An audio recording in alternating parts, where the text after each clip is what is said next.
नमस्कार मंडळी, आज मी तुमच्यासोबत शेअर करणार आहे अस्सल गावरान पद्धतीने बनवलेलं खानदेशी चिकन. पण यामध्ये आपण वापरणार आहोत नगरचा मसाला, जो की माझ्या सासरकडचा मसाला आहे, अगदी तिखटा सासरसारखाच. तर चला तर रेसिपीला सुरुवात करूया. या ठिकाणी मी 350 ग्राम एवढं चिकन घेतलेलं आहे. चिकन आपल्याला स्वच्छ धुवून घ्यायचं आहे.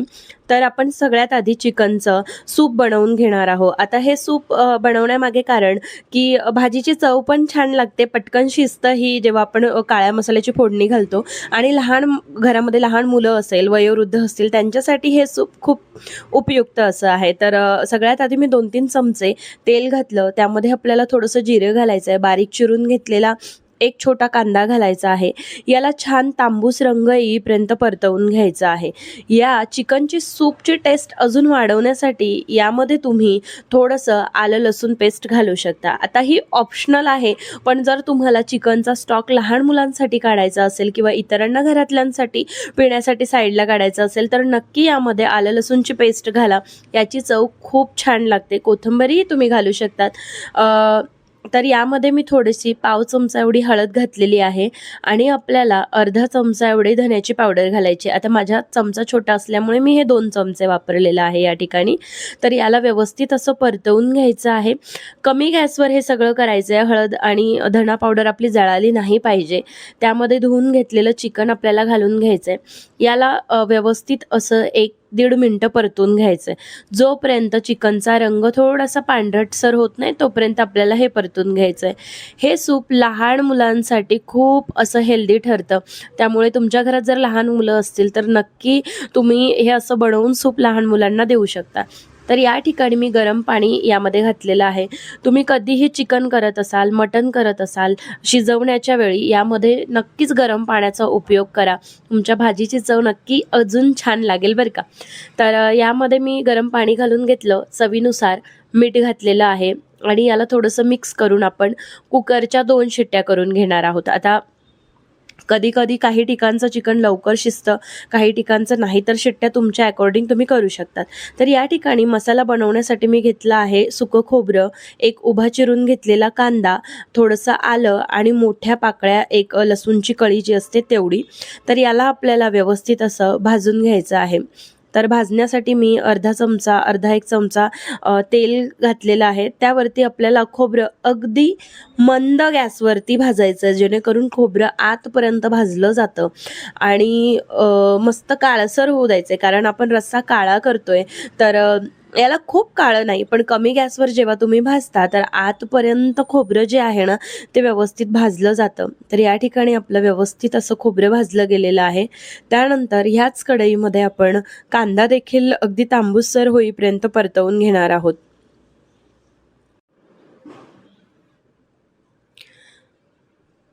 तर या ठिकाणी कांदा थोडा तांबूसर झाला की त्याचमध्ये आपण आलं आणि लसूणचे जे काप आहे ते घालून याला व्यवस्थित असं भाजून घेणार आहोत. नंतर हे सगळं आपल्याला थंड करून घ्यायचं आहे. यामध्ये आपण मुठभर एवढी कोथिंबीर घेतली आहे आणि याचं वाटण आपण पाणी घालून व्यवस्थित असं बारीक वाटून घेणार आहोत. तर सगळं वाटण रेडी झालंय. तर या ठिकाणी मी मसाले घेतलेले आहेत. नगरचा लाल लाल चुटुक असा काळा मसाला, कांदा लसूण मसाला, थोडासा चिकन मसाला आणि धण्याची पावडर. तर हा आमच्या सासरकडचा मसाला आहे, खूप तिखट लागतो. पण तिकडे थोडी वेगळी पद्धत आहे चिकनची भाजी बनवण्याची, पण ही माझी खानदेशी पद्धत आहे. तर एका कढईमध्ये आपण तेल घेतलं आणि तेलामध्ये व्यवस्थित असं आपल्याला जे वाटून घेतलेलं मसाला आहे तो पुन्हा एकदा चांगला असा भाजून घ्यायचा आहे. जेवढा चांगला तुम्ही मसाला भाजतात ना तेवढाच चांगला तुमच्या भाजीला चव लागते. सो इथं छान तेल सुटेपर्यंत आपल्याला हे वाटण जे आहे ते परतवून घ्यायचं आहे. तर तुम्ही म्हणाल की नगरकडे काय वेगळं आहे? तर आता तेलामध्ये मी पहिल्यांदा वाटण घातलं.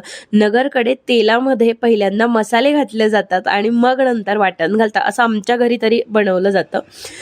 तर तुमच्याकडे कसं बनवतात ते सांगा. तर सगळं वाटण भाजून झाल्यानंतर त्यामुळे मध्ये आपण मसाले घालून घेणार आहोत आणि याला व्यवस्थित असं परतवायचं आहे. मीडियम गॅसवरती. आता आपला मसाला जो आहे तो जळू नये म्हणून या ठिकाणी थोडंसं गरम पाणी किंवा जे आपलं पिवळा स्टॉक असतो तो घातला तरी चालणार आहे. आणि याला पुन्हा तुम्हाला अर्धा 1 मिनिटं तेल सुटेपर्यंत व्यवस्थित असं परतवून घ्यायचं आहे. सो प्रत्येक ठिकाणची चिकन बनवण्याची पद्धत देखील वेगळी असते, पण मला मात्र आमच्या खानदेशी पद्धतीचंच चिकन बनवलेली भाजी जी आहे ना ती खूप आवडते. सो या ठिकाणी आपण शिजवून घेतलेलं चिकन यामध्ये घालून घेणार आहोत आणि याला व्यवस्थित असं परतून घ्यायचं आहे. दुसरी गोष्ट, तुम्ही जेव्हा रस्सा यामध्ये पाणी वाढवत असाल आणि तो तुम्हाला पातळ जर वाटला तर त्यामध्ये तुम्ही थोडासा डाळ्यांचा कूट म्हणजेच फुटाणे भाजून ते व्यवस्थित बारीक वाटण करून थोडं पाणी घालून यामध्ये ह्या भाजीला घालू शकतात. तर भाजी आपली घट्टसर होते. आता आम्ही कमी जणांसाठी बनवली त्यामुळे भाजी मी त्यात ते ॲड नाही केलेलं आहे. वरून थोडीशी कोथिंबीर घातली आणि याची छान एक 2-3 मिनिटं उकळी काढून घेतली आहे. अतिशय झणझणीत आणि पटकन होणारी ही भाजी तुम्हाला कशी वाटली मला ते नक्की सांगा. आवडली असेल तर लाईक करा, शेअर करा आणि सबस्क्राईब करा. तर मस्त अशी ही झणझणीत भाजी जी आहे ती भाकरीसोबत खाण्याची मज्जाच काही और आहे. तर धन्यवाद. भेटूया लवकरच पुढच्या व्हिडिओमध्ये. Bye bye.